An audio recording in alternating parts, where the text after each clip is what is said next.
تو آج ہم 11 جولائی کی تاریخ کا ایک آپ کہہ لیں تفصیلی جائزہ لے رہے ہیں، ویکیپیڈیا سے مدد لے رہے ہیں یہ دیکھنے کے لیے کہ اس ایک دن میں کیا کچھ اہم ہوا، واقعات، پیدائشیں، اموات۔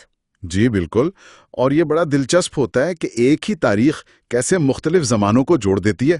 تاریخ کا تسلسل، اس میں تبدیلیاں، یہ سب نظر آتا ہے۔ صحیح، تو آج کا مقصد یہی ہے کہ کچھ خاص باتیں سامنے لائیں۔ بالکل، اہم نکات پہ بات کرتے ہیں۔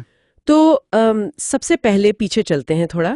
1405 میں ویکیپیڈیا کہتا ہے کہ چین کے ایڈمرل زینگ ہی وہ اپنے پہلے مشہور بحری سفر پر نکلے۔ جی ہاں، زینگ ہی کا سفر یہ تو عالمی تاریخ میں بہت اہم ہے، خاص طور پر یورپی مہم جوئی سے بھی پہلے کی بات ہے یہ۔ اچھا، جی، ان کے بحری بیڑوں کا سائز، ان کی ٹیکنالوجی، وہ اس وقت کے لحاظ سے حیران کن تھی۔ واہ، اچھا اب ذرا آگے آتے ہیں جدید تاریخ میں۔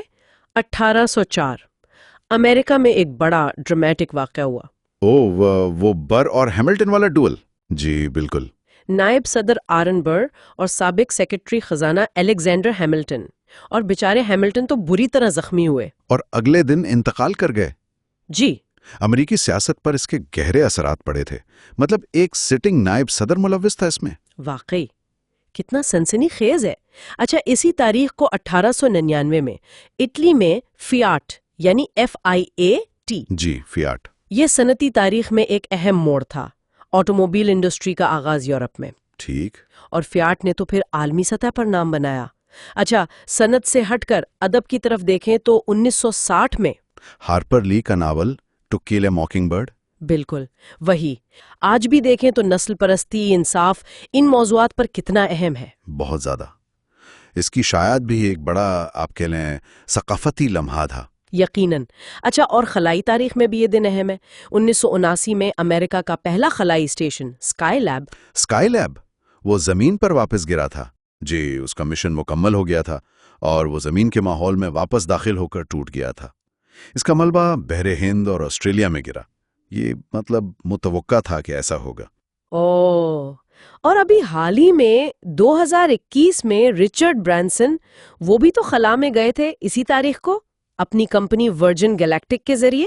جی ہاں، اگرچہ وہ ایک مختصر سب آربٹل پرواز تھی، لیکن اسے نجی خلائی سفر کے آغاز کے طور پر دیکھا گیا۔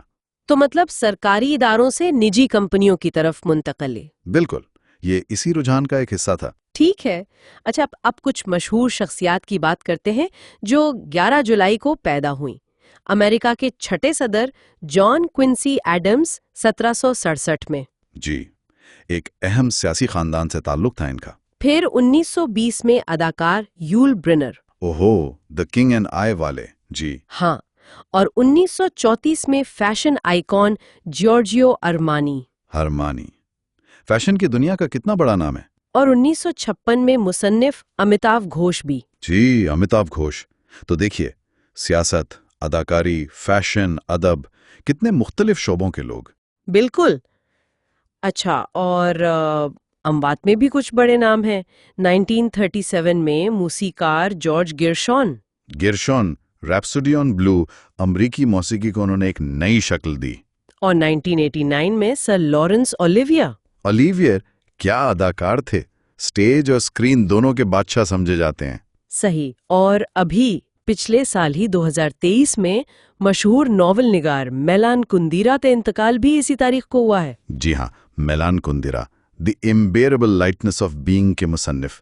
وجودیت اور سیاست پر ان کے کام نے گہری بحثیں چھیڑیں، تو یہ بھی ایک قابل ذکر بات ہے۔ بالکل۔ آخر میں ایک اور چیز، اقوام متحدہ نے اس دن کو عالمی یوم آبادی یعنی ورلڈ پاپولیشن ڈے قرار دیا ہوا ہے۔ جی ہاں، اور اس کا مقصد یہ ہے کہ دنیا کی بڑھتی آبادی کے جو چیلنجز ہیں اور جو موقع ہیں ان پر توجہ دی جائے۔ تاریخ اس لیے چنی گئی کہ اندازاً 11 جولائی 1987 کے قریب دنیا کی آبادی 5 ارب ہوئی تھی۔ اچھا، یہ وجہ تھی۔ تو آج ہم نے دیکھا کہ کیسے 11 جولائی کی ایک تاریخ سیاست، ثقافت، سائنس، کاروبار، عالمی مسائل کتنے ہی شعبوں سے جڑی ہوئی ہے۔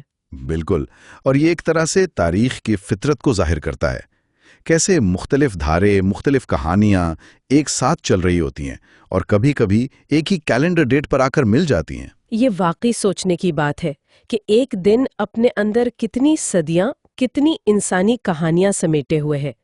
تو سننے والوں کے لیے ایک سوال چھوڑ جاتے ہیں، کیا کسی ایک تاریخ کو اس طرح تفصیل سے دیکھنے سے وقت اور تاریخ کے بارے میں ہمارا جو عمومی نظریہ ہے وہ کسی طرح بدل سکتا ہے؟